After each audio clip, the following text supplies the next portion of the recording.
Ladies and gentlemen, I will at this point give you some highlights of our manifesto, after which my running mate, and by God's grace, the next Vice President of the Republic of Ghana, Professor J. Nana Opoku-Agyeman, a prominent daughter of the Central Region, and other presenters will delve into other areas of the manifesto. Ladies and gentlemen, first is resetting the economy for prosperity. In the first 120 days in office, we will hold a national economic dialogue to draw up a 4-year fiscal consolidation plan. We would rationalize taxes, abolishing, among others, the obnoxious e-levy,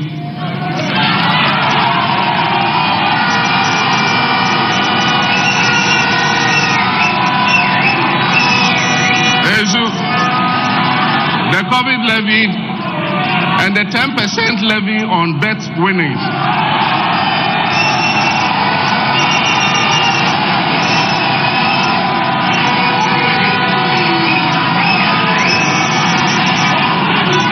We will review import duties and levies on vehicles and equipment meant for industrial and agricultural purposes. Ladies and gentlemen, we will rationalize port fees and charges and implement emergency measures to stabilize the cedi and the macroeconomic environment.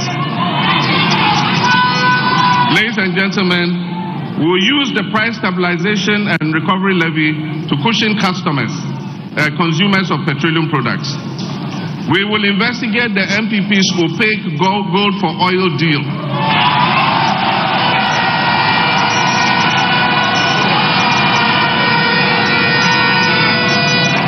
We will review the gold purchase program of the Bank of Ghana and will restore the licenses of wrongfully collapsed banks and financial institutions.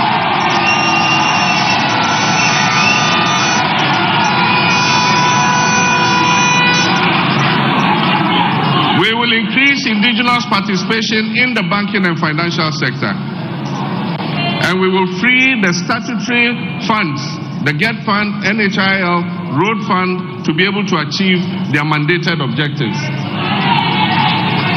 Ladies and gentlemen, alleviating the current economic hardships. And one of our first programs is the no fee stress policy.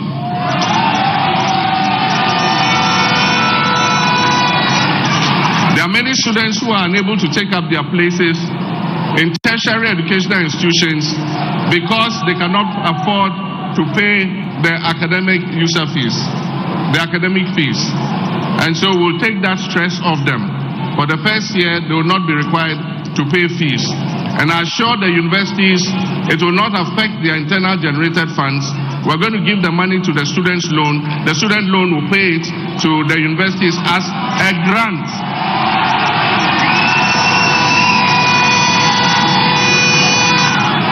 It will be paid as a grant, not as a loan. And aside from that, we're going to increase the subvention that goes to our public universities so that we can improve quality and learning in those universities. We will provide free tertiary education for all persons with disability.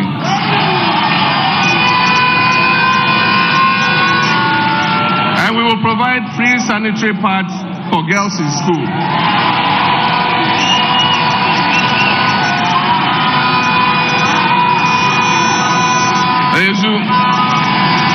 If you remember, Nana Jane started that policy with a World Bank facility, and they called that loan the PAD loan.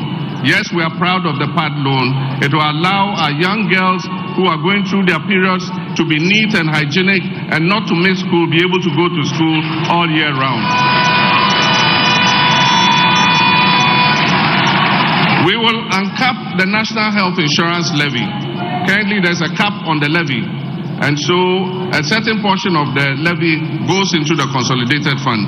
And so the Health Insurance Authority is not able to pay the health facilities, reimburse them for the services that they provide. We will uncap the health insurance so that all the national health insurance levy will go into the National Health Insurance Fund so that they can pay the hospitals for looking after our people. And of course, this is associated with it. We'll reprioritize the health sector by ensuring timely releases of payment to service providers.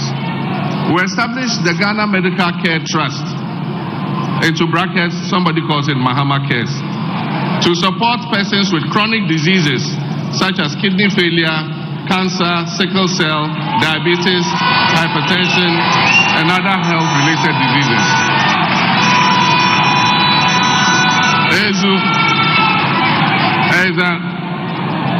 We'll also introduce the community pharmacy concept, and that will encourage people to go to your local pharmacy and go have your blood pressure taken and your sugar checked, so that if you have diabetes or high blood pressure, we're able to know early so that you can get treatment and be able to survive. We'll implement free primary health care services. So if you go to a CHIPS compound or a health center, whether you have a national health insurance card or not, you will be treated for free.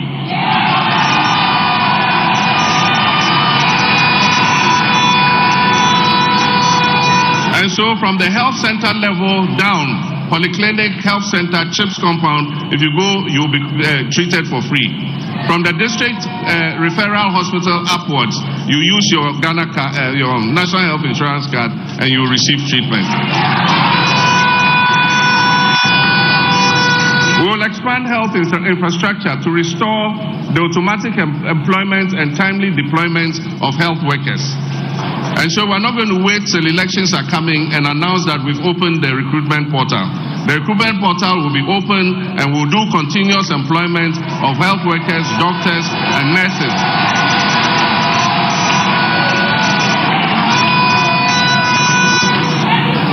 We need a first-class children's hospital in Ghana.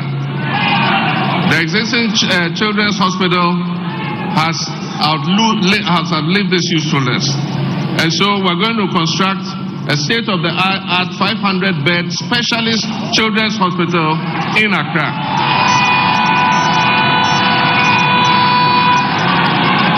And so children who have sicknesses that cannot be handled in other parts of the country will come to Accra. There will be specialist pediatricians there to give them the care they deserve. Of course, we'll construct a state-of-the-art, I've said that one. We'll also construct a fertility center. There are a lot of mothers who cannot have children just because there's something wrong with the reproductive system. It can be corrected and they can have babies and enjoy the joy of motherhood.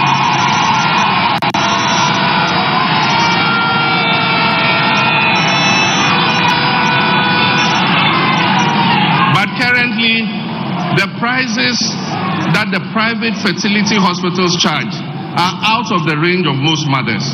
And so government will step in.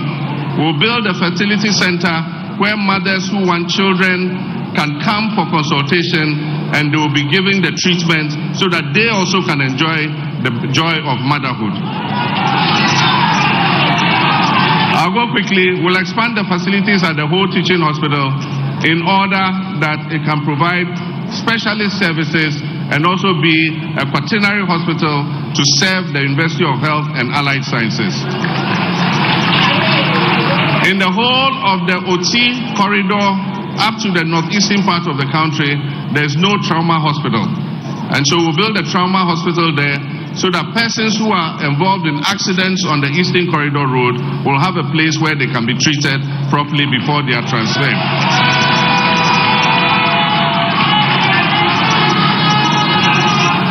Establish modern dialysis centers in hospitals in regions that don't have them. Currently, most of Upper West, my own hometown, Bole, and other places, if you have a kidney ailment, the only place you can go for treatment is in Kumasi. And you have to go with your wife, your family, you have to find a place to stay. It is a burden. And so we want to make sure that every region has a modern dialysis center so that we can ease the burden on persons with kidney ailments. We will build modern hospitals in Boko, Yendi, and other underserved areas. Ladies and gentlemen, this is the 24-hour.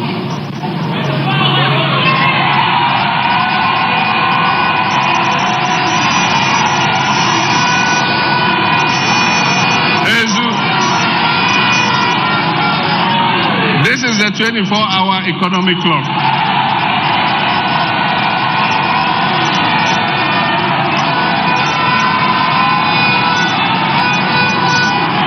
One job, 3 shifts, 3 people. 1, 3, 3.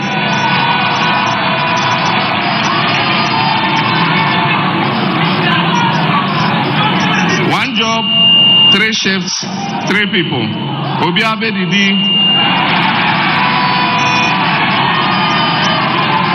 Ezu. Extraordinary problems require extraordinary solutions for extraordinary results. And so businesses and public organizations will be encouraged to operate 24/7 in 3 shifts of 8 hours each.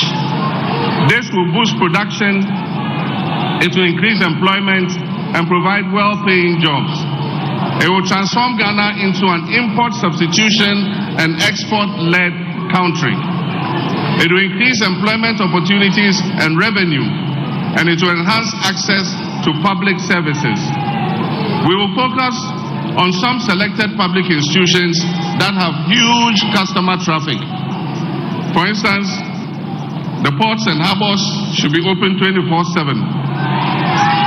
That means we have to employ more workers at the port. We have to employ more customs officers, more Gapoha workers, more forklift operators and all that. We need customs. Customs should work 24/7, 3 shifts, so that at any time your items come, customs at any time of the day is open for business. You can go and process your import things, papers, and take your things out of the port. We must have a passport office that is operating longer than 8 hours, so that people who need passports and other such documentation can have access to it.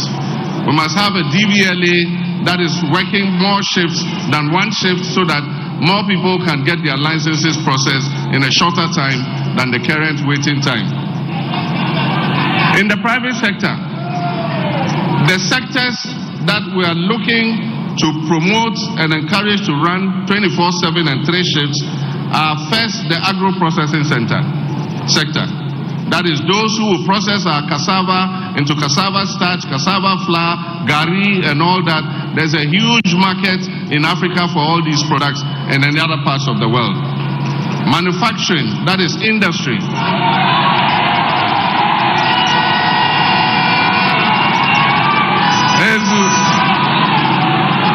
Manufacturing, that is industry. And so the textiles industry, the fruit juice making industry, all the industries, the iron and steel industry will be encouraged to run 24/7. The pharmaceutical sector, we want Ghana to be the pharmaceutical hub of the whole of Africa, so that we'll produce medicines here and export them to all other African countries. Construction sites, we want our construction companies to work 24/7 all year, all hours round, so that they can deliver our infrastructure faster than they currently do. Financial services, the same. Sanitation and garbage collection. It is better to collect garbage, bola, in the night, rather than collect the bola and be competing with cars in the daytime when we have rush hour traffic. Extractive industries, the mines, mining bauxite, mining gold, mining manganese, lithium, they must work 24/7, 3 shifts every day. Hospitality industry, our restaurants, our discotheques, our nightclubs, our hotels, 24/7, 24 hours a day. Retail centers, all the malls, there's no reason why you should shut. People can come in the night time and buy items, so they should work longer than 8 hours. Transportation services, there should be buses running 24 hours so that people who have to go to their jobs can be able to get a bus to go to their jobs. Security services, we need safety and security to be able to implement the 24-hour economy. And so we need more police officers, we need more soldiers, we need more prisons officers, more fire service officers, more customs, more immigration.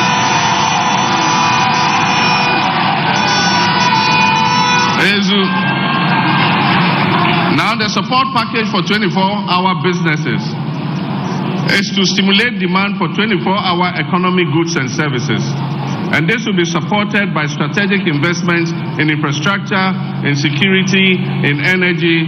We'll have public and private security architecture, cheaper and reliable electricity, that is the time of use tariff. So in the night when we're not using much of the power and it's going to waste, we can supply it to the 24-hour economy enclave at cheaper rates than we currently charge. Tax incentives to companies that will sign up for the 24-hour economy, they'll be given tax incentives so they pay lower taxes so they can reinvest what they have saved back into increasing their production. We'll give them support from the Ghana Exim Bank, especially for the agro-processing and manufacturing sectors that are going to be exporting. We'll support SMEs operating capacity with catalytic investments to upgrade and generate jobs. The Accelerated Export Development Council, I'm going to chair that personally. We want to accelerate our exports. We're going to register more Ghanaian goods on the African Continental Free Trade Area so that we can export to other countries. And I'm going to chair that personally. And we'll meet every month and appraise where we are at in terms of encouraging Ghanaian businesses to export. This Accelerated Export Development Council will promote exports under the 24-hour economy. My running mate will talk more about this, so I will jump it. Women's Development Bank.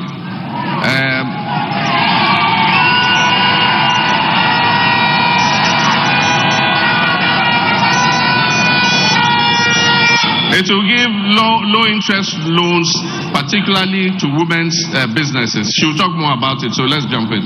The National Apprenticeship Program will be for self-employment, and it will also help people who have come out of school at different levels who want to go and learn a skill, but their parents are unable to pay the masters for them to go and learn. The government, through the district assemblies, is going to register all master craftsmen. We're going to pay them and assign these young people to them so that they can learn a skill to go into the world of work. Next slide. Free technical and vocational training for young people. The time for grammar school education has passed. The time where you were judged by the long grammar you could speak has passed. We now need more technicians, more mechanics, more plumbers, more artisans. And so we're going to shift our focus from grammar school and build more technical and vocational educational schools so that our children who leave free SHS, who leave JHS and are unable to continue can go and train as apprentices and be graduated with certificates. We'll provide them with startup capital to be able to start their own small businesses. We'll also use NVTI to train and test them so that they can get their certificates to enter the world of work. We have what we call the Jumara program. And this is the entrepreneurial program. Nobody says you must finish school and become an employee. You can finish school and become an employer and employ employees. And so every year we want to target 10,000 youth entrepreneurs to set up their own businesses. We'll mentor them, we'll monitor them, we'll supervise them until they're able to stand on their own feet, and they will employ their colleagues instead of becoming employees. Business development. We exempt new and small businesses, that is small and medium enterprises, new and small businesses that are registered, and personal income tax of those businesses from the first 2 years after they are incorporated. So if you are a young person under this program and you set up your business, For 2 years, you won't pay any corporate income tax. You start paying after 2 years. Because we want the business to be able to get a grounding and be able to stand on its feet before they start paying taxes. We review the Customs Amendment Act to scrap the ban on salvage vehicles. Not everybody can afford a new vehicle. And so their vehicles in good shape, they must have had a small accident. We have young people in the magazine who are repairing these vehicles. If we say we're banning these vehicles, we're throwing those young people out of work. And so we allow salvage vehicles to come in so that other people can buy vehicles at affordable rates. And if we do this, it will save the local automotive industry. And so the Swami magazine, the Kokompes, the Aboso kinds will continue to do their business even as we set up an automobile industry. We'll support the redevelopment of Kokompe, Abosokai, and all those magazines so that it creates a more congenial environment for people to come and do business. We'll implement a Made in Ghana agenda for the production and consumption of Made in Ghana goods. Government is going to use its budget to buy Made in Ghana goods first. It's only when you can't get that good that you'll be allowed to buy a foreign product. If the good is produced in Ghana, you must buy it first. And so we're going to use government's financial muscle to encourage local production of goods and services. If you are a foreign industry and you want us to buy your goods, come and establish the factory here and produce what you want us to buy here.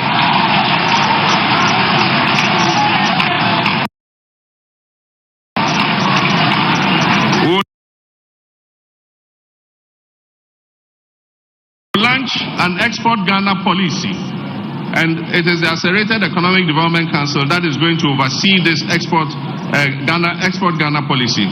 And we're going to use that policy to facilitate exports under African Continental Free Trade Area and also the ECOWAS trade liberalization. We will enhance the role of the Ghana Exim Bank in financing non-traditional exports.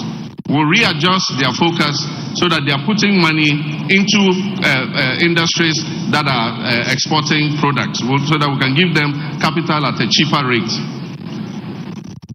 Money yo, am I right? A money yo pension scheme. We'll introduce a money yo pension scheme so that persons in the informal sector who want to put something aside for their pension and their retirement can put 10 Ghana cedis a day, 5 Ghana cedis a week, 50 Ghana cedis a week. They will keep paying it so that when it gets to their turn for retirement, they have some money that they can rely on. This pension scheme will cover commercial drivers and my dear Okada riders. They will also be part of the pension scheme.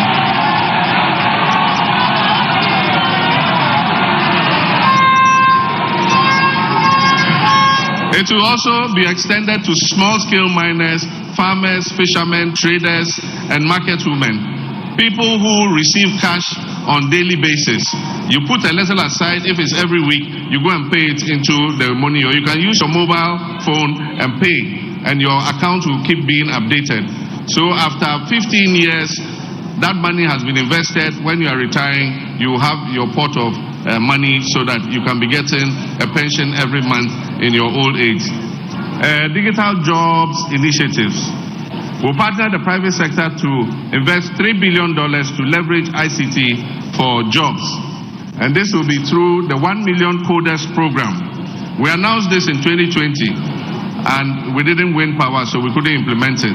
Somebody lifted it from our 2020 manifesto and quickly put it out as if it was theirs. I said, go and look in 2020, you see that we had already put it there. But we will continue with our 1 million coders program to train 1 million people in coding and web development, software engineering, and others. We will stimulate demand for made in Ghana software. We are exporting a lot of hard currency. When we import goods, we know that we are sending foreign currency out to buy those goods. When we import food, we are sending money out to buy that food. But when we send money out to pay copyright to Microsoft, to Oracle, to all the people whose software we're running on our banks and all our online portals and all that, nobody sees it. And so if we are going to train 1 million coders to do software, web hosting and all that, we must create a demand for it locally.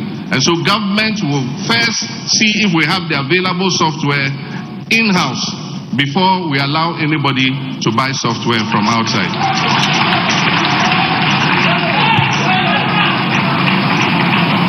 And so we exchange payments for subscriptions to overseas vendors. We establish regional digital centers for business process outsourcing. Business process outsourcing is when you sit in Ghana and you get a contract from abroad to do a certain job. You're able to do it from here without being physically there. And so you can process parking tickets in New York. You can process various items that they want. At times when they have gone to bed, they need somebody to be taking calls and responding to clients. They sometimes outsource it to other countries. Ghana is a good center to take advantage of this because our English is even clearer than many of the other countries that are doing the business process outsourcing. So people want Ghana to expand.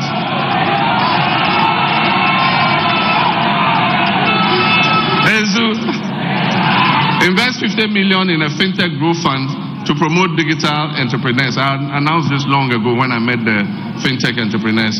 Set up zonal ICT parks to make Ghana the innovation, artificial intelligence, and cyber security center of Africa. Redevelop the Dawa ICT Park into a world center of excellence. Ghana's first flagship program for jobs. We'll work with the private sector to make Ghana the hub for pharmaceutical production. I've announced this already. We want our pharmaceutical industry to export drugs to all other African countries and other places. We'll develop an integrated aluminum industry for industrialization. We'll invest in the production of plastics, fertilizers, and other synthetic materials here. Expansion of the automotive and vehicle assembly sector. With this one, government is going, if we budget to buy vehicles, we're going to buy vehicles that have been assembled in Ghana. We will not buy vehicles from outside and bring them in. So all those who have set up automotive assembly plants here, if government needs vehicles every year, we're going to buy those vehicles from them, not from outside. We will promote light industrial manufacture, especially in the textiles and electronic products. Today I was speaking with an investor, and he was talking about the textiles industry. And I told him, I said, unfortunately, we're not producing our own cotton. And he said, you don't need to produce your own cotton now. You can import cotton from Burkina Faso. You can import cotton from Benin and start your textile industry. And when you have started it, you can backward integrate it in your own cotton production. Brilliant idea. So I told him, on 8th January, I'll be in the office. Come and see me, and let's start working.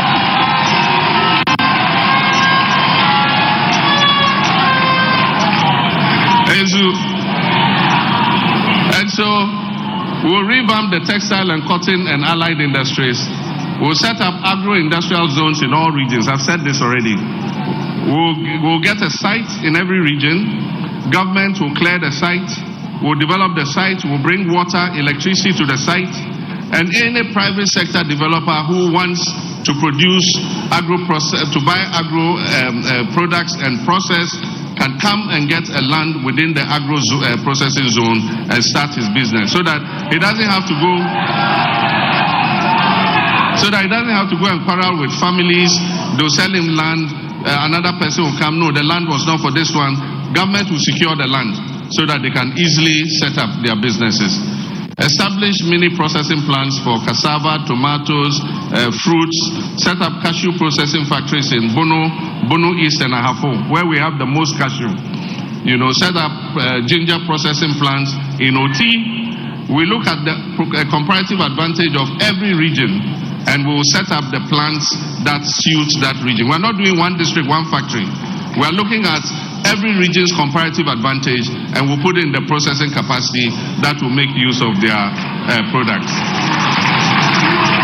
Facilitate the construction of 20 medium-scale animal feed processing plants and revamp the collapsing poultry industry. One of the major inputs that goes into poultry and livestock is the feed. It is very expensive because we import a lot of it currently. If we're producing more of it, we can get a lower price for the feed. And so we'll set up 20 feed processing plants so that they can process and produce feed locally.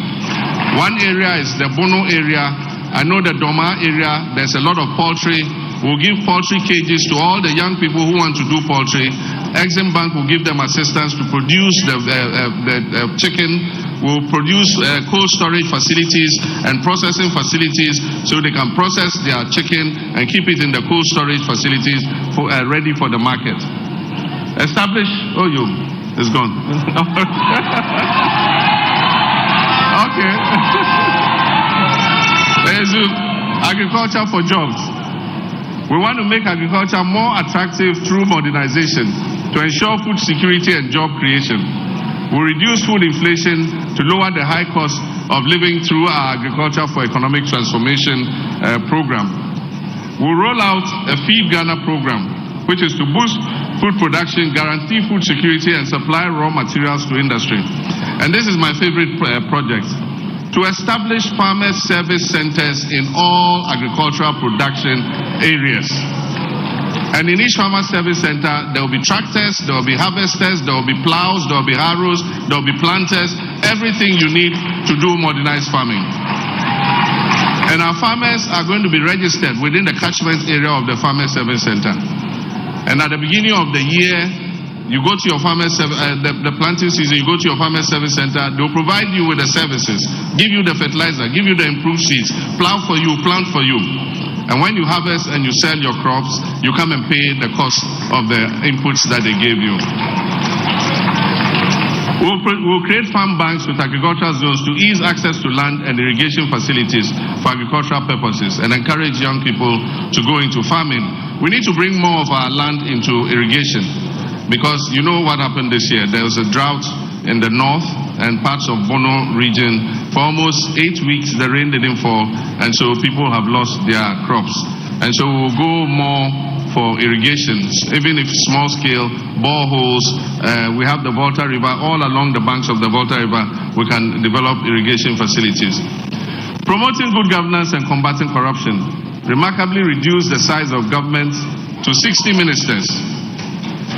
No more than 60 ministers. And so there will be other things for other people to do. We all can be ministers. I know when I say 60 ministers, I say, I know there are people aiming to become ministers, but we all can be ministers. So we would choose 60 ministers, but others would have other assignments that they can do. Address the benefit disparities between Article 71 holders. I've said this already. We have two public servants, Article 71, and then the others who are under the fair wages. And so we want to bridge the disparity between them so that all of us come under an independent emoluments committee, and our salaries and emoluments are determined from the smallest watchman to the president. We will determine our salaries and wages. A ruthless war against corruption. Operation Recover All the Loot, oral. Is to prohibit political appointees and then politically exposed persons, not only political appointees and politically exposed persons, and all serving public officials from purchasing state assets. So it's not only me who cannot buy a state asset. My wife Lodina cannot buy a state asset. My son Sharaf or Shahid or Farida cannot buy a state asset because they are politically exposed persons.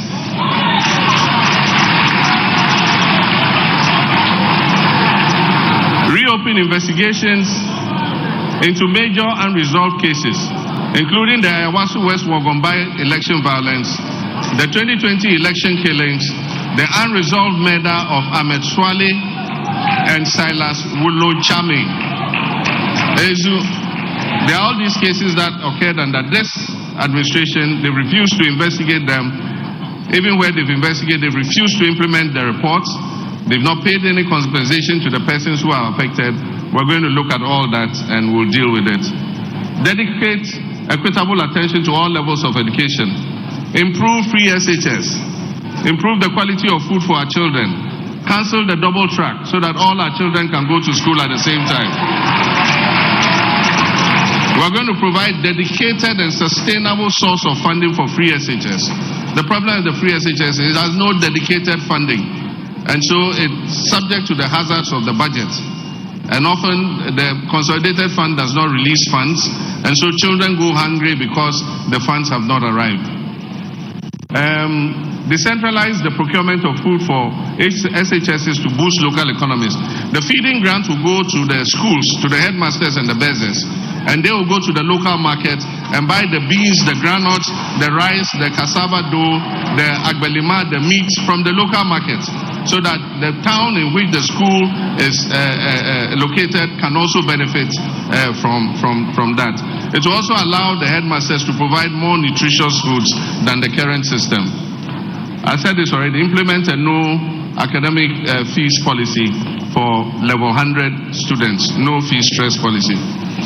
We'll use 5G and low Earth orbit systems to improve the quality of education across the country by extending course tutorials to students everywhere.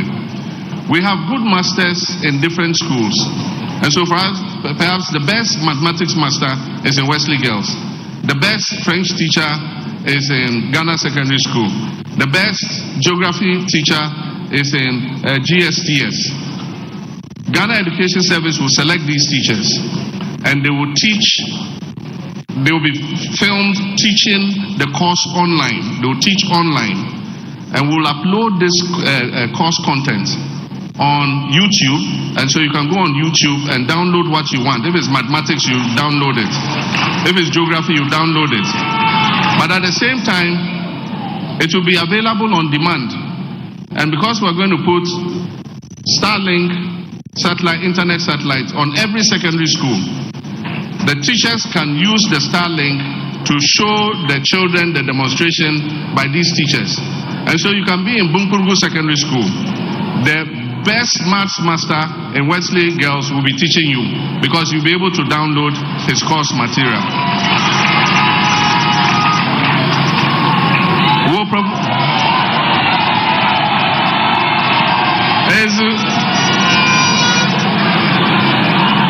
That's the Basintali boy. We'll provide free tertiary education. I've said that already. We'll provide continuing students with financial assistance. We're going to reintroduce what we had started, which is the Student Loan Fund Trust Fund Plus. It's a student loan plus. And so it's an enhanced student loan. You get more money from the student loan plus. And you only start paying when you get employment, when you leave school. Implement a bed for all. We have a bed for all program. Our tertiary institutions have huge lands that are not utilized. Normally when we want to build a university, we take a huge piece of land, and after many years, part of the land is still lying fallow, and even people are encroaching on the land. And so we're going to sit with the universities and carve out a part of their land. And we're going to get the private sector. We'll do a design of hostels. If you're interested in investing your money in the hostel, you will build the hostel, we'll regulate the charges, and you will pay for the cost of it over a period of time, and you can make your profit. So that more of our children can have accommodation on campus. That is the Bed for All program. The hostels will be built by the private sector. They will build it, they will charge the fees, but we'll sit with them and regulate the fees so that they are not too exorbitant. What else? Legislation to streamline and regulate the award of government scholarships. Government scholarships have been fraught with a lot of, kalabule. We want to streamline it, and as I've said, persons with conflict of interest would not be allowed to apply for scholarships. I would not apply for a scholarship for my children. None of my ministers will do it. Any political appointee must not apply for scholarships. You must pay for yourself. Leave the scholarships for the children of the underprivileged. Those who cannot afford it are the ones who must get the scholarships.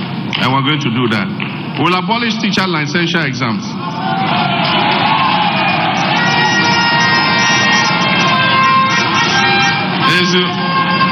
We'll abolish teacher licensure exams and integrate it into the licensing process in their final year exam. We will institute the Teacher Dabre project. And what this means is that any new school we are building must be accompanied by accommodation for teachers. We're not going to build classroom blocks anymore without teacher accommodation. Every new classroom block, every school must have teacher accommodation. And we'll also accelerate providing accommodation by the existing schools that do not have them. And that will be the Teacher Dabre, it means where teacher will sleep program. In consultation with the stakeholders, we would push ahead with the implementation. This has been on the drawing board for a long time.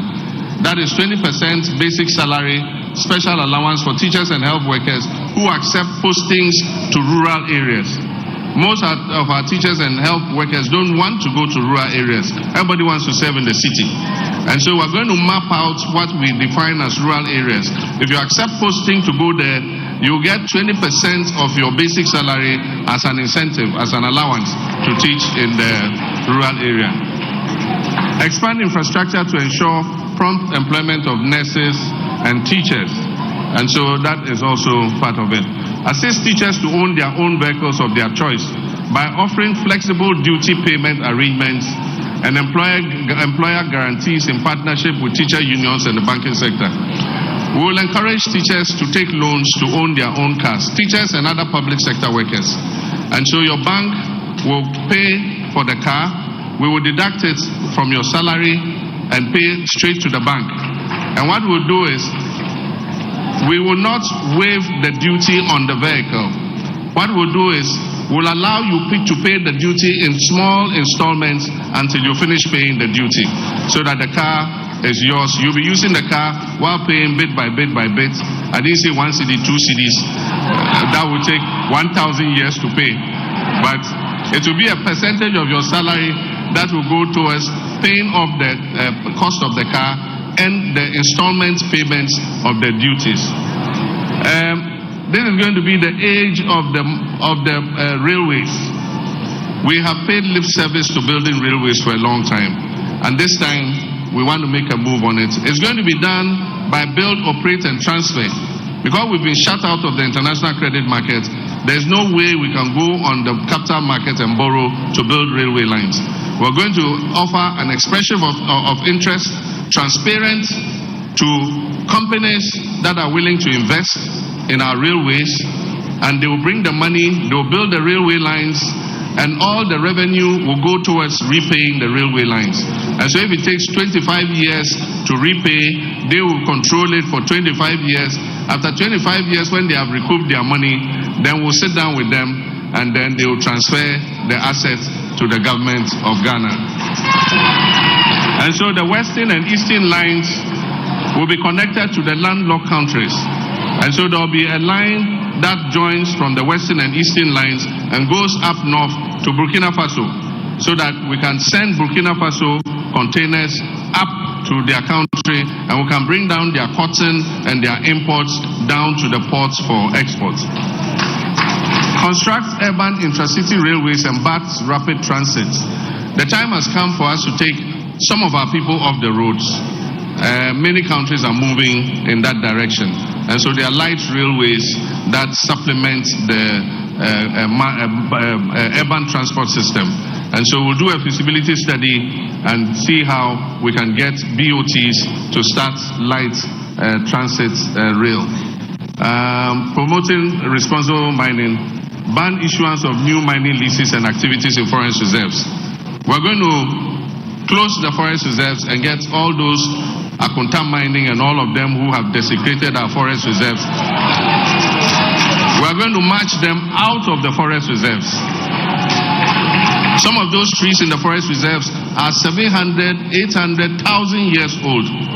And just because you want to take a little gold from there, you go and destroy the whole forest reserve. That is why we're having drought in our country today. That is part of the reason why our cocoa industry is going down, because we're not getting enough rainfall. Because looking for that small gold they will get, they are destroying all the forest reserves and destroying the climate in our country. So those there, get ready, start packing your things. After 7th January, if you are not out of the forest reserve, we are going to come and march you out of the forest reserve. We will establish mining cooperatives in all mining districts.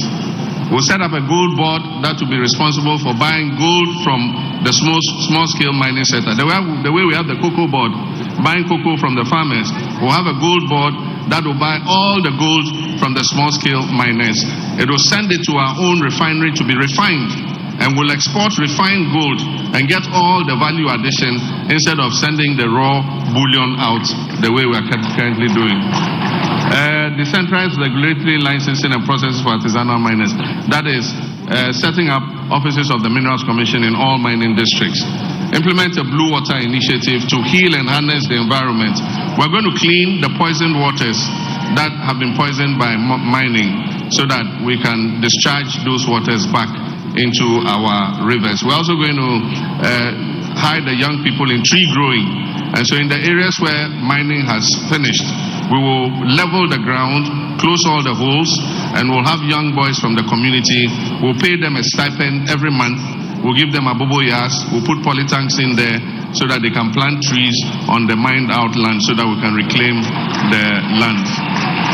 Implement a tree for life reforestation policy. This is what I just talked about. And so we're going to plant commercial trees like cocoa, palm, and rubber on the lands that have been reclaimed. Implement a blue water initiative. I just talked about it. So these are just tidbits of what you're going to see in the manifesto. My running mate and Vice President of the Republic of Ghana to be Jenana Opoku-Agyeman and other experts will go into more detail in some of the areas that I've touched on. But this is just a tidbit of what we are to see. I'll come back after with the 120-day agenda. That is when I'm elected on 7th January 2025. Within 120 days, I have a social contract with the people of Ghana. I'm going to tell you exactly what I'm going to do in my first 120 days. Thank you very much.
We're having a little challenge with technology. There is a short documentary that we're going to play for you.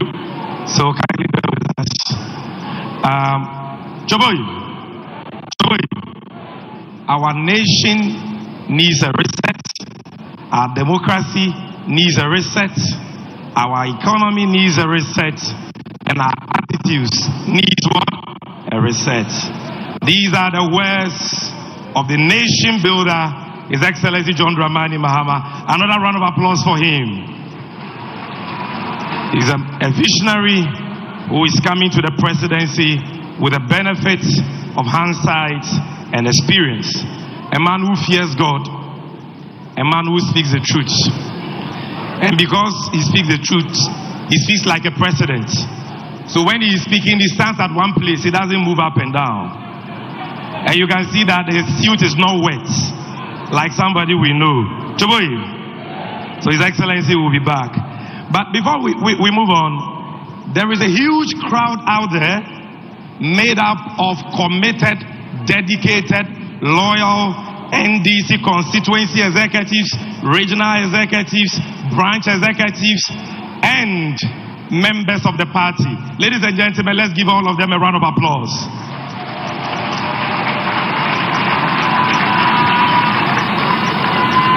Choboy.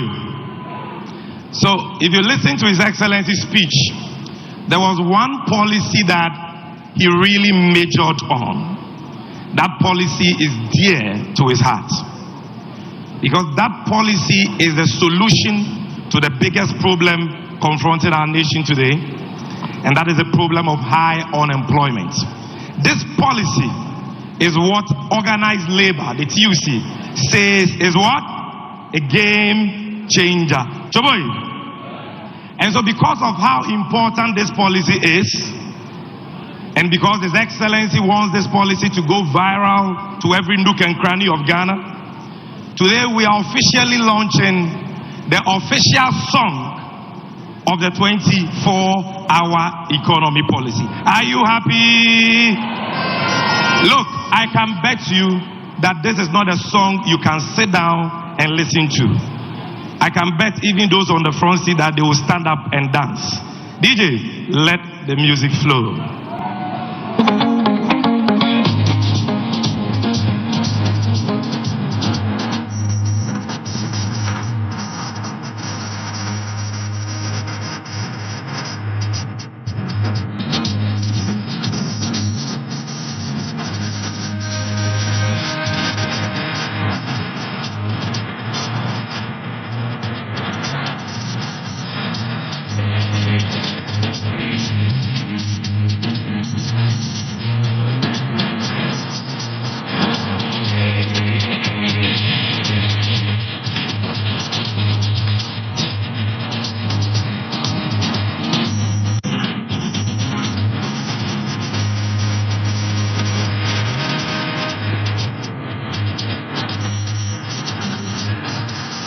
You can rise to your feet and dance. You can rise to your feet. You can rise to your feet.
you ready for the 24-hour economy?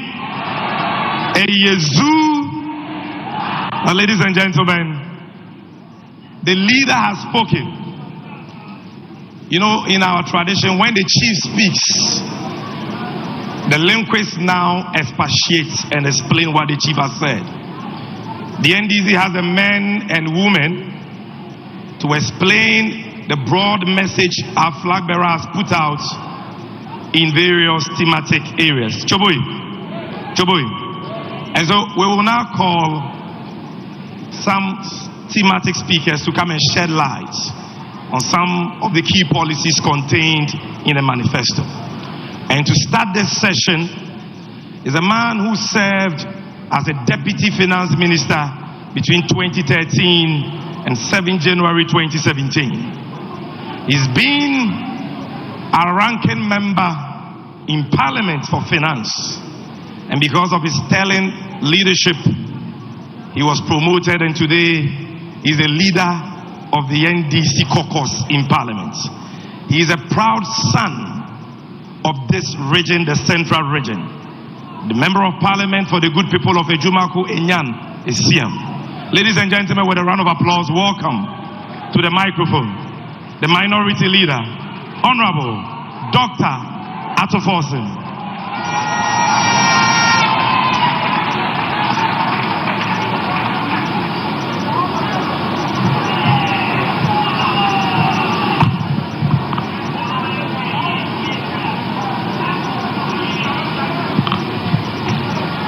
Ayezu, Toboi, fellow countrymen and women, you have just listened to the leader and the flag bearer of the great NDC, and God willing, the next president of the Republic of Ghana. My duty here is to present highlights of key policies of the next NDC government as captured in the Manifesto 2024. Colleagues, to achieve our fiscal policy and economic goals, the next NDC government will aggressively pursue the following policies. 1. Resource mobilization and effective utilization of public funds. 2. We will shift from the over-concentration of the macroeconomy to the microeconomy, where investment in the real sector will anchor sustainable macroeconomic environment and economic growth. We will implement an enduring economic policy to build sustainable economic buffers to stabilize and cushion the Ghana cedi. We will undertake a number of reforms. First is the value-added tax reform, VAT reforms. Currently, Ghana's effective VAT rate is about 22%. In fact, the highest in Africa.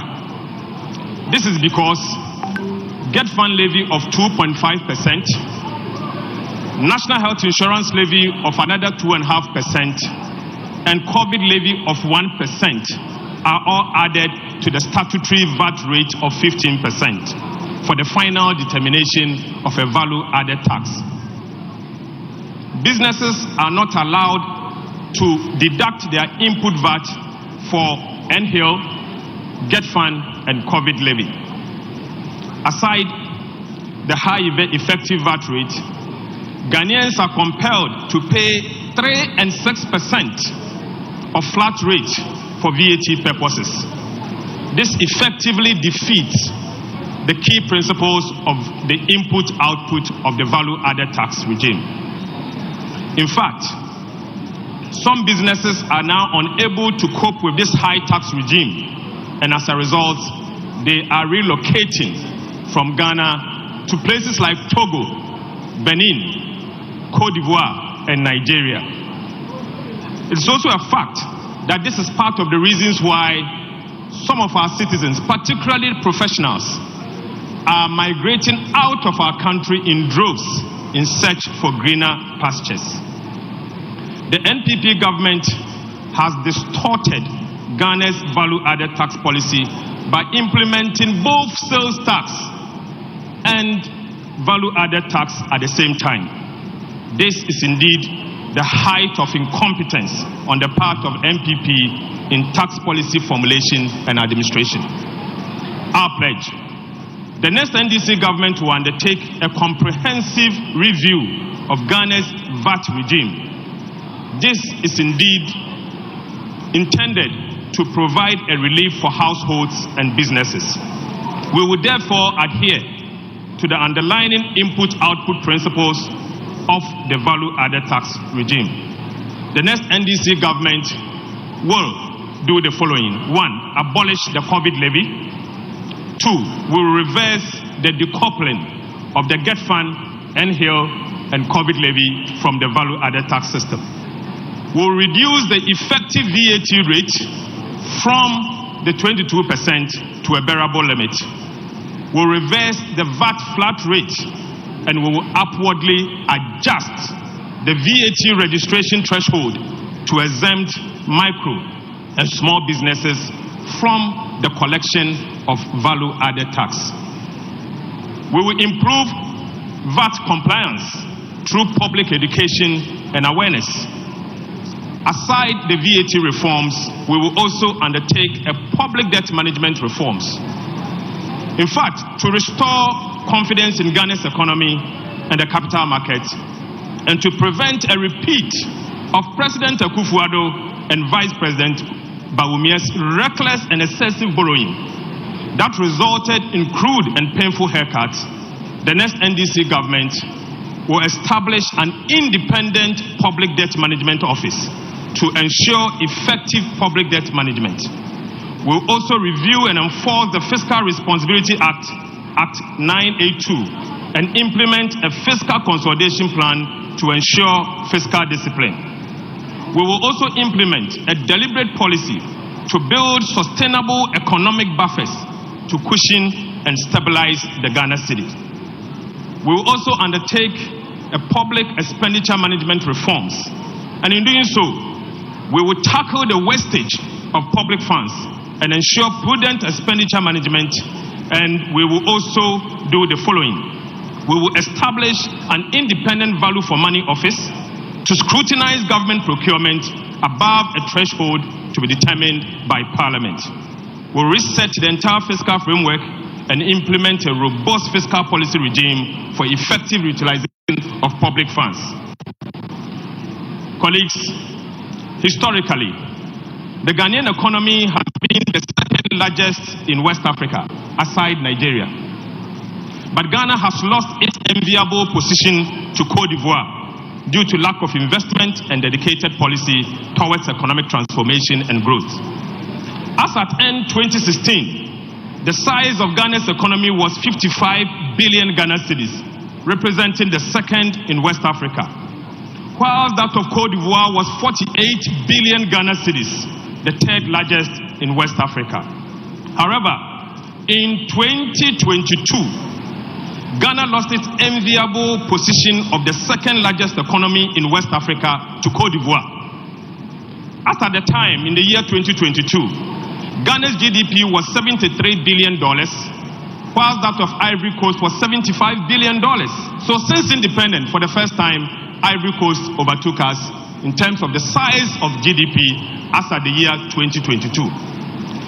This situation is projected to worsen by end of this year, while the Ivory Coast GDP is projected to be $89 billion.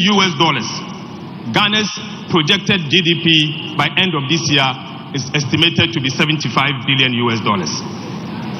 Honorable members and colleagues, in order to reverse this downward trend, the next NDC government will introduce and implement a $10 billion big push.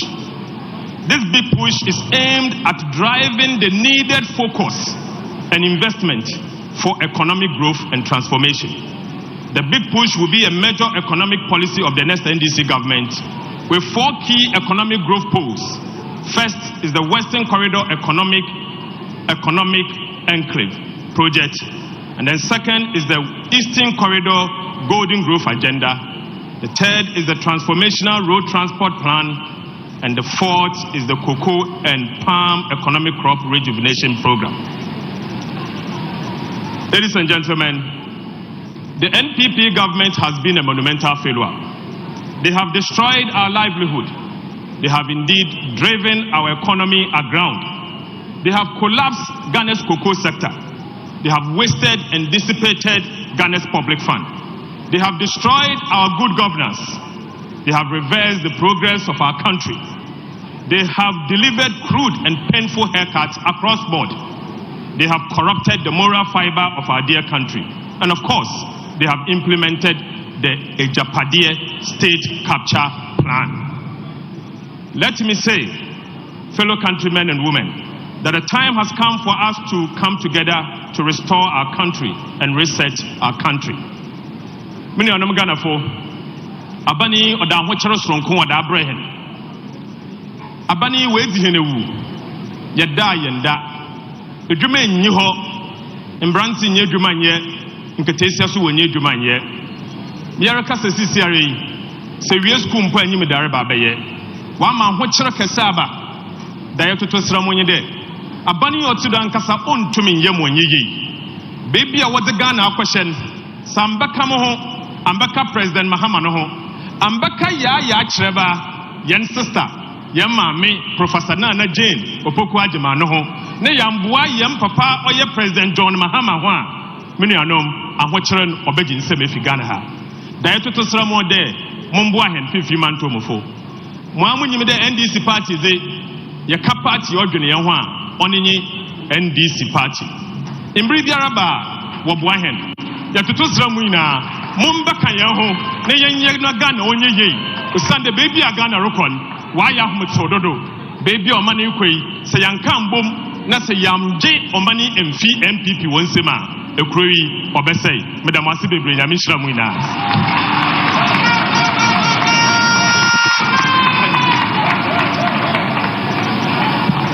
That is our minority leader in Parliament, the Honorable Ato Keso.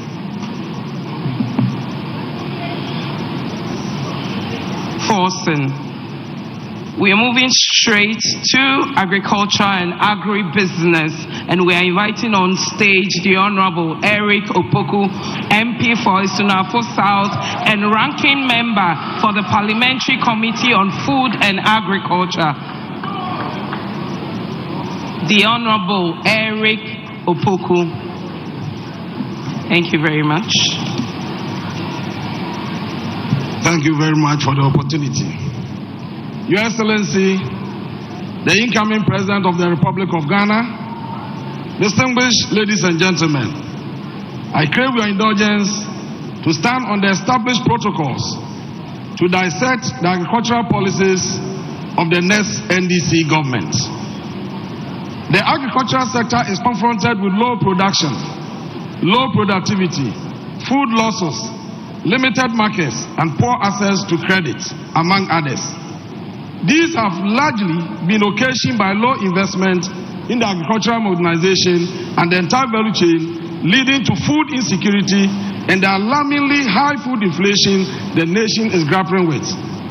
Also confronting the sector is the problem of climate change and environmental degradation, aggravated by the increased rate of illegal mining.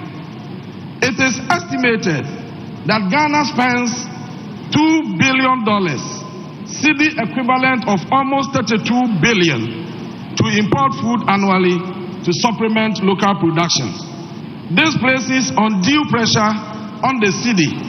Hence, the exchange rate, which was $1 to 4 cedis in 2016, is now $1 to almost 16 cedis in Ghana. We import tomatoes, pepper, onions, palm oil, among several other items. Trade data from Ghana Vegetable Producers and Exporters Association indicate that the annual tomato import from neighboring Burkina Faso has hit a staggering $400 million from an estimated $99.5 million in 2018. Distinguished ladies and gentlemen, in 2022, our national demand for pepper was 314,000 metric tons, out of which 121 metric tons, constituting 38.5%, was produced locally and 61.5% imported. Ghana spent a whopping $354.9 million on the importation of pepper into Ghana. According to the Ghana Statistical Service, food inflation, which was 22.6% in May 2024, is a major contributor to inflation in Ghana. The World Bank has ranked Ghana 6th in Africa with the highest food inflation. Ghana, which recorded its lowest food inflation of 5% in July 2024 under John Dramani Mahama, has recorded its highest of 61% in January 2023 under Nana-Addo Bawumia government. According to the Food and Agricultural Organization FAO, in terms of the prevalence of moderate or severe food insecurity in Ghana, 12.9 million people, or 39.4% of the total population, were affected in 2022. According to the World Bank, the rising food inflation has pushed 850,000 people into poverty, joining the 6 million already in that category. Ghana has paid $12 million for the Pualugu multipurpose dam, for which no work has been done. Ghana's unemployment rate hit 14.7% in 2023. Ghana has expended almost $3 billion on a program called Planting for Food and Jobs, intended to ensure food availability and affordability. Yet, food inflation is ballooning.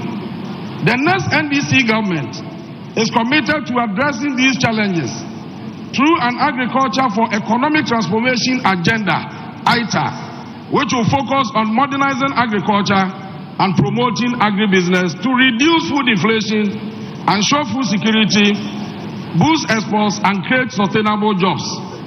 Distinguished ladies and gentlemen, one of the strategies crafted for the realization of the ITA is the Feed Ghana program, which will drive our nation towards food sufficiency. The program is imperative considering the imbalances between food production and consumption in Ghana. Under this program, the NDC government will feed the Ghanaian people as well as Ghanaian industries. We will foster symbiotic relationships between agriculture and industry to unlock the full potentials of our state and liberate the entire citizenry from abject poverty. Interventions for the realization of the objectives include, under food crops, the implementation of a transformational grains development project to increase the local production of maize, rice, soya beans, and sorghum. Production of roots and tubers through investment in research and the adoption of locally manufactured and approved technology. Restructure and strengthen the Ghana Irrigation Development Authority, GIDA. Implementing a vegetable development project called Yeridua to enhance the production of tomatoes, onions, pepper, and other vegetables. Under poultry, we are going to revamp the collapsing poultry industry by providing incentives for farmers and promoting local consumption under the Made in Ghana agenda. Rolling out a poultry farm to table project in collaboration with Poultry Farmers Association to boost poultry production. Implementing a broiler production cooperatives project involving at least 160,000 rural women each, producing 100 bags every 6 months. Roll out a livestock development project to boost meat and dairy production, especially of cattle, piggery, and small ruminants. The NDC will increase productivity and development of fisheries, aquaculture, and the blue economy as follows. Establish a blue economy commission that will conserve marine and freshwater resources of the country and use them in a sustainable way to enhance economic development. enhance aquaculture through improved fish genetics, commercial fingerling production, strengthen quality assurance and disease control, and support research and development in fisheries and aquaculture through institutional resources. Restore efficient pre-mixed fuel distribution through landing beach committees. Provide technology to fishers and enhance sea security to optimize fishing operations. And Ghana cocoa, baby, I could do say, cocoa, you man say, I will make cocoa, you mama pencil 2016. Yati cocoa, enya 969,000 tons. And then I was say, cocoa Ghana train or afi 2024 a 450,000 tons. Cocoa yera mama toye 2013 cocoa board nyamfaso, 2014 cocoa board nyamfaso, 2015 cocoa board nyamfaso. Ebra Nana Akufo-Addo ene ba omia ebedi akonwan 2017 cocoa board boka, 2018 cocoa board boka, 2019 cocoa board boka, 2020 cocoa board boka, 2021 cocoa board boka, 2022 cocoa board boka. Arawo say 2023 omo di aba bonte say omo nyamfaso ye ka trom say nya no prese cocoa board nyamfaso omo si de enti omo nyamfaso no say omo tu omo kani bi ahyeda da chi ye fie nti firi mu de a omo nyamfaso na je say de cocoa board akodro no abusuafo say sia ye ka say for the first time in our history cocoa board ajibosia our banks e wo Ghana ha abusia no ye be 13 billion sa abusia no cocoa board say on timi ntua enti wati ahyeda say da chi se nkwala wo Ghana no ba o ma ba betua atua eho esi ho say sia ye no mo ka say cocoa sika abanya ni nyina no dodo ni nyina no omu yusu no office and om de kakra bi ekọ akuafo ne nchen 2021 om se Ghana nya cocoa 1,045,000 sabre no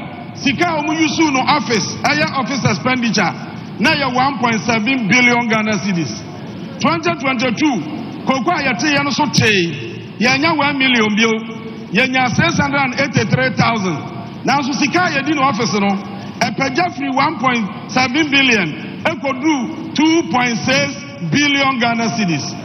2023 they see o man mu ya rahosam kra cocoa ye ton Ghana nyina ye 655,000 now so office expenditure eno kwa ye 3.4 billion Ghana cedis. Enti cocoa scan nyina no o ma use no office akuafo no anya ho faso bia enfiansu ni MPP abantua bonus ama akuani bi ada now so admayefo na ahwe cocoa no so aboka no omo de omu tua bonus e de ma wo mo ho sense ya ye ka sei nyame adma na watwe wa yanim no e wo se aban odi cocoa buo eba ebuo foforo a wode ma Ghana akuafo Ghana enfia aduasam yenu ni de ya ne say yakwa amansa dwom ne akwaje bosia ensi ho wo fom ne ade abeto cocoa ne ade cocoa no akotuaka NDC time 2016 yakwa ya no yaje 1.8 billion dollars na ensi ho esi ho no eye 1.5%. Yetimi ye ni nyina kama etuaka oha obi anya dai ama afia twa mu 2023 Ghana ekopa bosia na ne yakwa 1.5 billion dollars yakwa emrafo say omo yesa ne yesi ekoko sector na yentimi ntua enti yenya 1.5 billion yenya 800 million dollars. 800 million dollars na yede beto cocoa na yenya cocoa ni nyina anto sika no so nyina sa enti duru bra se ekotua no yentimi antua ni nyina enti se yede akosi bronika cocoa no ton baako 350,000 ton bia nso ye bag dunsia enti cocoa we yanim na sia no sayetia awose yate ton 350,000 ekotua ka ansa na de beka no yakuafo no atumi anya bi sesia enei bosia yakopa beto cocoa no cocoa board ko ya anya bi wo ma twatro se wo ma na so wo nkoji bio no mu pe bi wo Ghana ha bosia na yagina broche no ehunsi hu no ya na so a Ghana ha bosia wanya no fofofo kra no 30% interest. And so by then, what I say, and what the animal just over Jihadiana, and on a Ebawa. Now the autonomy of say, Cocoa board now match. Almost train kata, Akoma Babusian in our say, Obiamra, Namama Boye, na Yama Momaya Bosia, Omden Kata in our coin. I'm a woman share Munomsi Derby, the Amobajan and Monty and Tria. Yet the man will be a Wanyadi and Betria Tria, a TM for Yasikamon. This is CI. So will be a cocoa next week. Sikaya de beto cocoa were memono, a bayade. And now Minoka say, so put a cocoa back. Now I also cotona broche, our broche Joma. What's the Sabbath Ghana Sikanwa? Cocoa bag Biano, a 9,720 cities, 97 million cocoa bag back. And Tia Abino said 97 million. And you be Biacrano, a Piafona Bia cocoa dear. 6,000 dear. I was over the man Equiafono.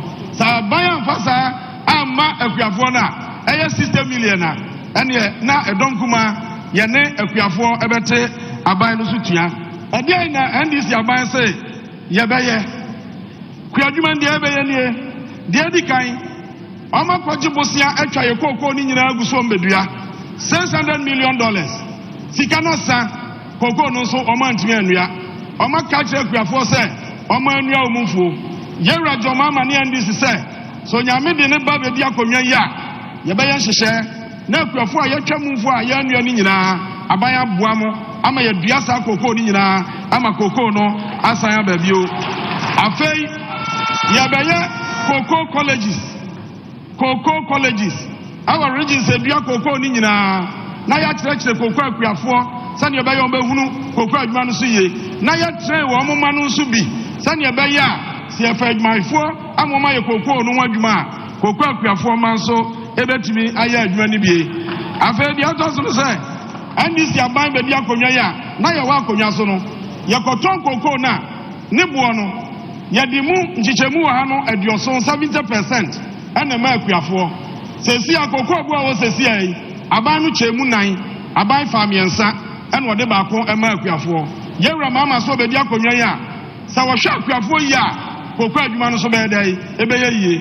Enti sika beba koko no no wode dodo ni nyina bema akuafo no na omo de adua koko no dodo na magana nso so enya mfaso afa koko kuani bia wo Ghana se yewra mama be dia konwa ya koko kuani bia obako hospital free health insurance unye bio if the koko board ebe ya health insurance e dia ma koko kuani bia enti ya ma card na wo ye koko kuani a ya register wa wi a wanya card no eno an se wo de ko hospital ewu a Coco Basa renew Amawa, Quanibia Bako Hospital, won't fear you.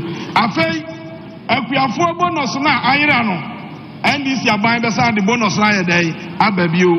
Afei, no, Aya fertilizer, young Rajon Mama, or Togu Ho, Sayavanya Cocono, or church not for sale, not for sale. Ebra Franco Yason and Chef fertilizer in me, not the donor office.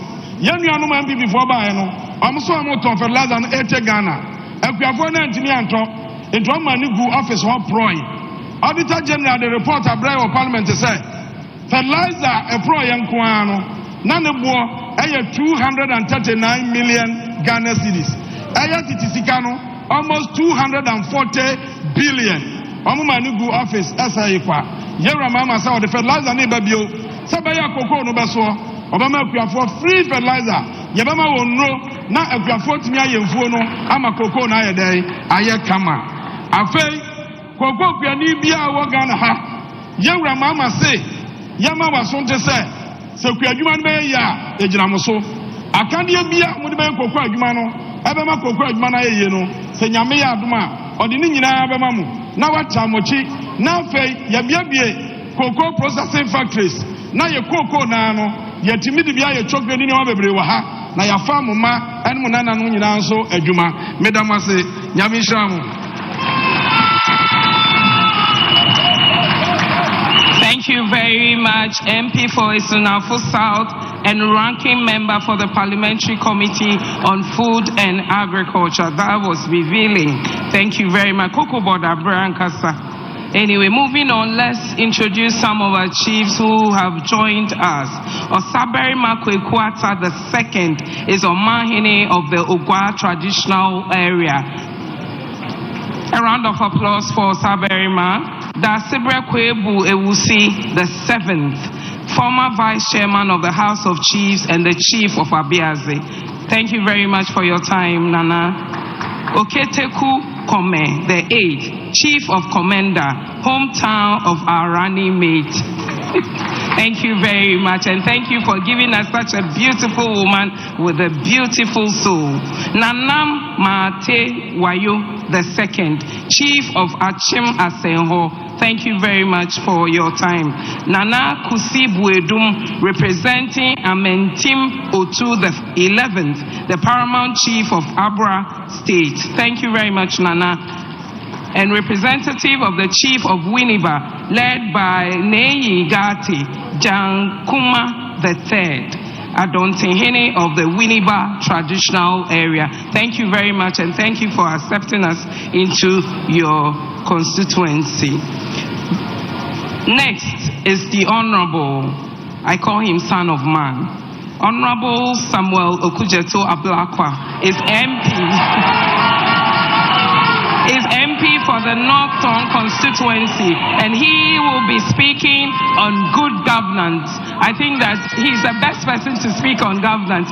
Every morning I'm looking for his wall on Facebook to read what is the scandal of the day. Honorable Samuel Okujeto Ablakwa, thank you very much for your time. Thank you very much, Obi. Eyezu, Eyezazu, Zuzazu. Our incoming President, His Excellency John Dramani Mahama, our incoming First Lady, our incoming first female Vice President of the Republic of Ghana, my own mother, Professor Nana Jenopoko Ejiman. I acknowledge our national executives and the well-established protocol, and of course, our distinguished Right Honorable Speaker. So I am to speak to you on the good governance and combating corruption aspect of our manifesto. And we must all recognize that the only way we can fight corruption, combat corruption, and defeat corruption is by having leadership which is trusted, which is incorruptible, which has the track record of being honest with the Ghanaian people. Character is key. Without character, the corruption fight cannot be won. Without integrity, the corruption fight cannot be won.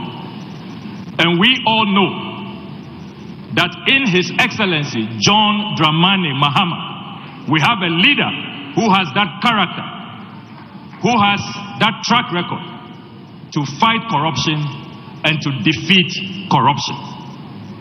So as I stand before you today, the joy I have is that even though we have been depressed by intercepting on a daily basis the evidence of their corruption, the evidence of their looting, the evidence of their state capture, I am glad that with President Mahama, the final interception, the interception of our victory will happen on the 7th of December 2024.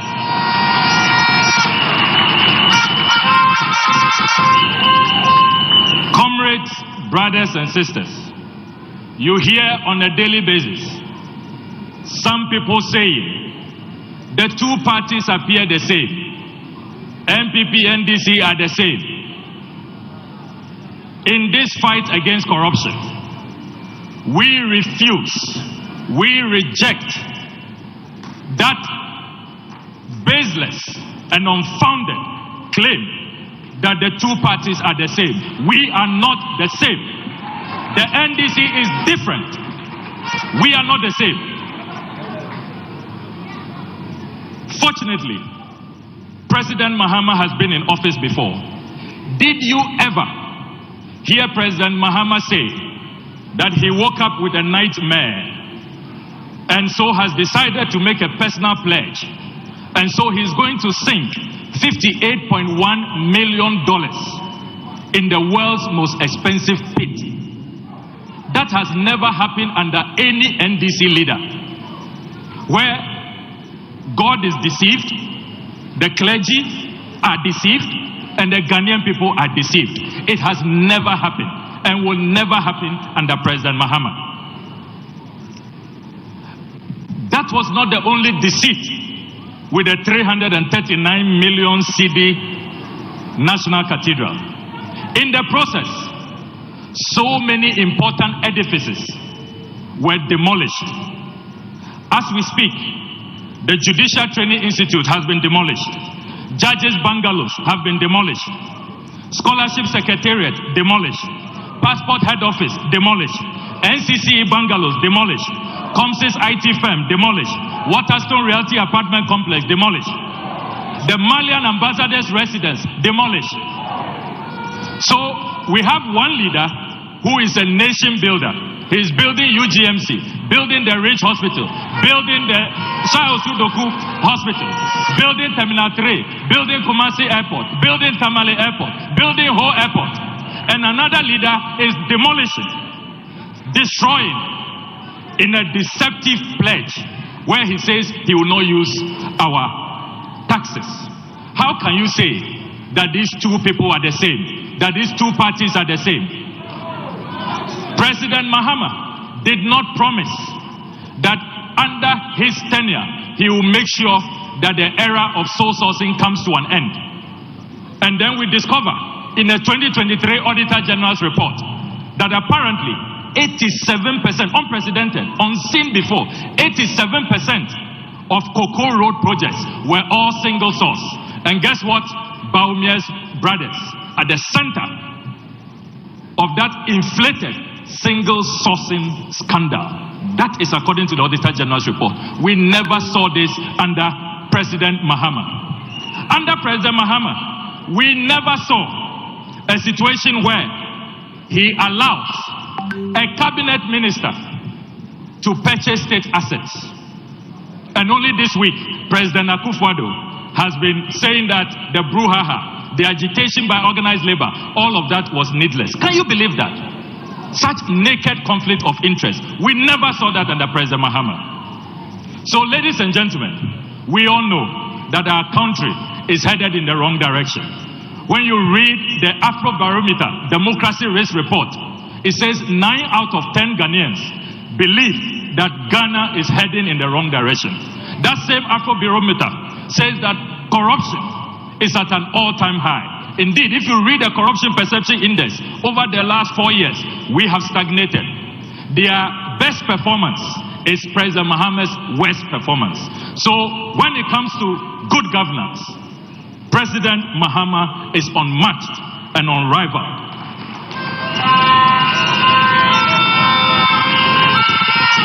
I can confirm to you this afternoon that President Mahama's manifesto, the Resetting Ghana Manifesto, has the most far-reaching policies to uproot corruption, to ruthlessly deal with corruption and end corruption once and for all. Whereas the others are silent on corruption in their manifesto, President Mahama confronts corruption head on. And one of the things I love about his anti-corruption policies is that he says that we are going to have, for the first time in our history, a state assets registry. We will all, as Ghanaians, know where our state assets are. In Parliament, for more than 2.5 years, we have been asking them to tell us the state of our public lands. They cannot tell us. They cannot publish the list. And yet, on a daily basis, they are selling the state lands. They can't tell us how many bungalows we have. They can't tell us the acreage of our forest left. And yet, when they die, you see in their wills, forests, Ramsar sites, where they have willed to their nephews forever. President Mahama is saying that that impunity is going to end and we are going to have a state assets register. I am also excited about the details of Operation Recover All Loot. You heard President Mahama talk about that. He wants the Ghanaian people to know that nobody will get away with the looting that has happened in our country. All the scandals that we have seen from National Cathedral, from PDS, from the COVID-19, Ejapa, PDS, SkyTrain, Poalugo Dam, the appearance fees, the ambulance spare pass, President Mahama says he is going to launch an impartial, credible inquiry and forensic audits into all of these loots. And for those of you who have been asking, brilliant proposals from President Mahama, how is he going to fund them? Operation Recover All Loot will help us to fund this project a great deal. As we speak, a gentleman called Kari Summers is keeping our $6 million in America. There are some shonky sheikhs keeping our $2.4 million in Dubai under a so-called Sputnik V scandal. Sputnik V manufactured in Russia, and yet this Akufo-Addo government, they were in Dubai looking for Sputnik V. When the Russian embassy in Accra told us that they have been waiting for us, other governments are dealing with the Russian government formally. We were dealing with middlemen, shonky sheikhs. SkyTrain, $2 million. All of these sums, Ejapa, $12 million. Poalugu, $11.9 million. We are saying Operation Recover All Loot will retrieve all of these looted funds for national development. President Mahama is also saying in the manifesto that we will collaborate with the judiciary to establish a special court for persons who adverse findings have been made against them by the Auditor General and the Public Accounts Committee. President Mahama is also saying that for the first time in the history of Ghana, we will legislate, have a special legislation on scholarships. And as former Deputy Minister for Education, I know the scholarships regime in Ghana is uncoordinated. You have Scholarship Secretariat, you have GMPC, you have Cocoa Board, you have all kinds of institutions carrying out scholarships. We are going to have one law, coordinated, and what I love most about this law is that politicians, politically exposed persons, family members of government officials, as you heard President Mahama say, are going to be prohibited. They will be totally banned from accessing scholarships. Scholarships will return to the brilliant but needy. I am also excited that President Mahama has indicated, when you go through the manifesto, that he is going to collapse the practice of having a special emoluments commission to deal with only Article 71 office holders. He is going to break the gap between Article 71 office holders and Ghanaian workers.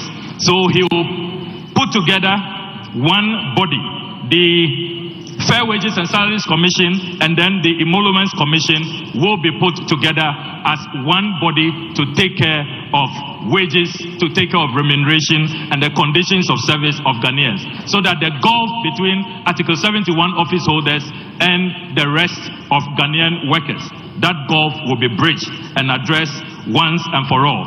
President Mahama is also saying that our friends in the media, he is going to repeal all anti-press freedom laws and fully implement the RTI. The RTI has too many exemptions and too many institutions who are not implementing the right to information law. He is saying that under his watch, he will make sure that we have the full operationalization of the RTI. Finally, to the diplomats who are here, you will be excited to hear that President Mahama says that he is going to respect international law, respect the Vienna Convention on Diplomatic Relations. The inviolability of diplomatic missions will be protected.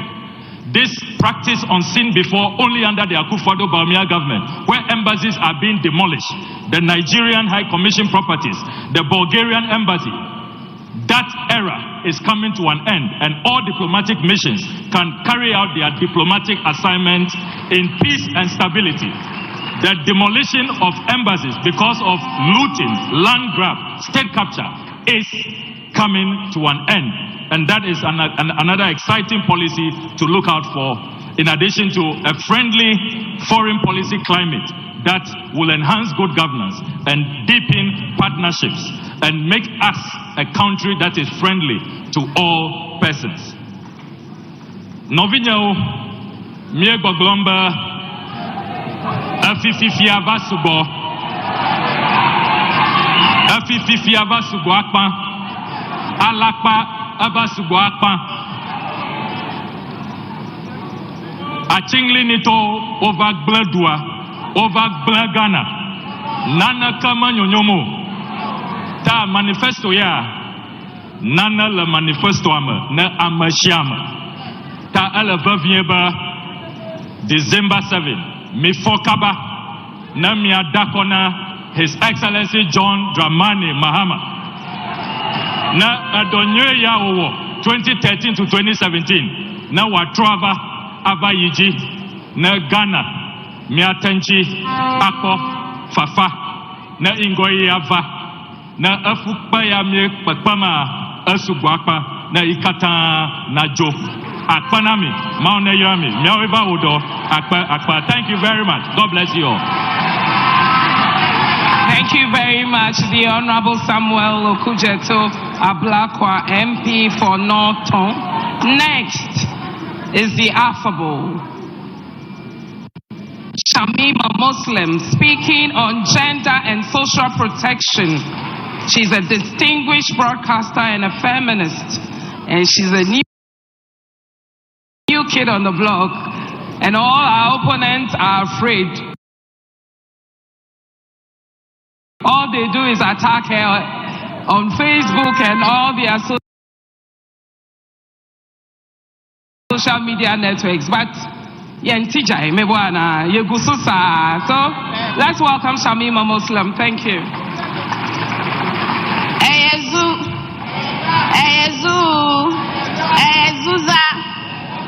Assalamu alaikum wa rahmatullahi wa barakatuhu. As my sister has said, I am speaking on the highlights on gender, children, disability inclusion, and social protection. Permit me, Your Excellency, to stand on existing protocols as a result of time.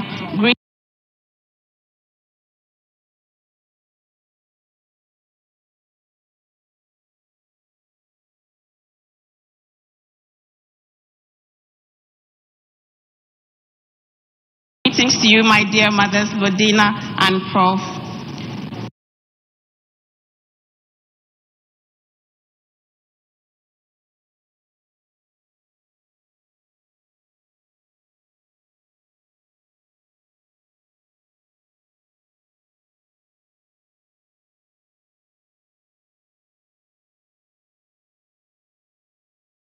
Dramani Mahama, on behalf of the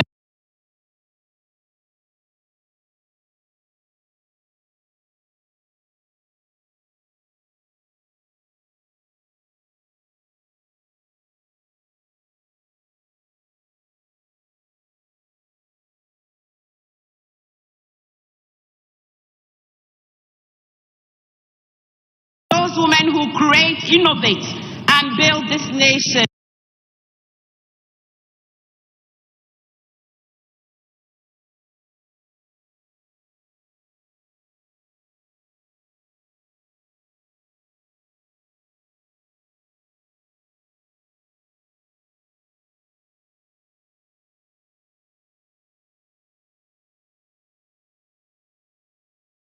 Women, their growth on behalf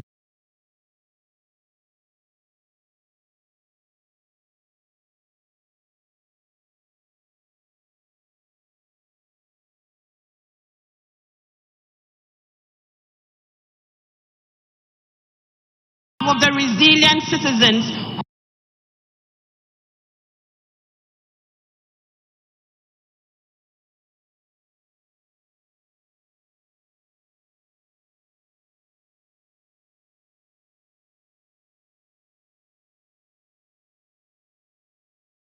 who are differently abled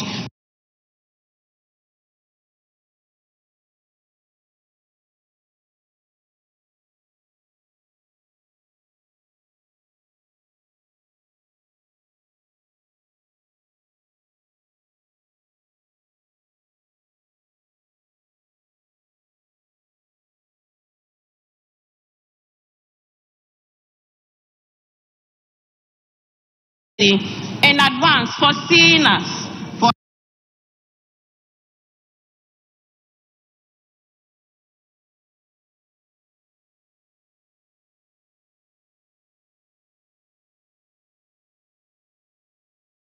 Hearing us.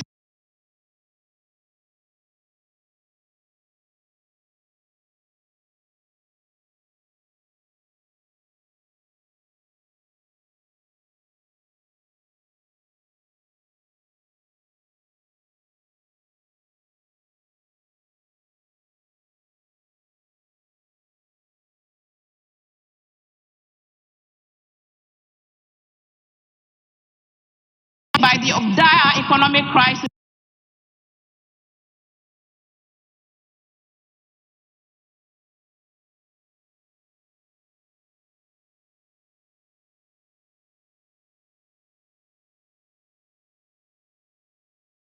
the NPP has plunged us into, one that has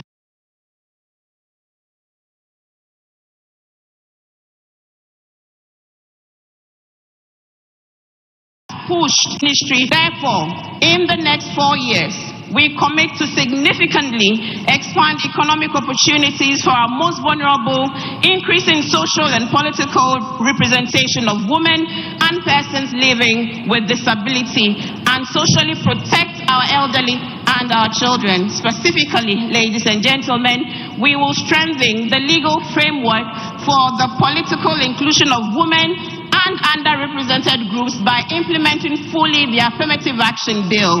We will mandate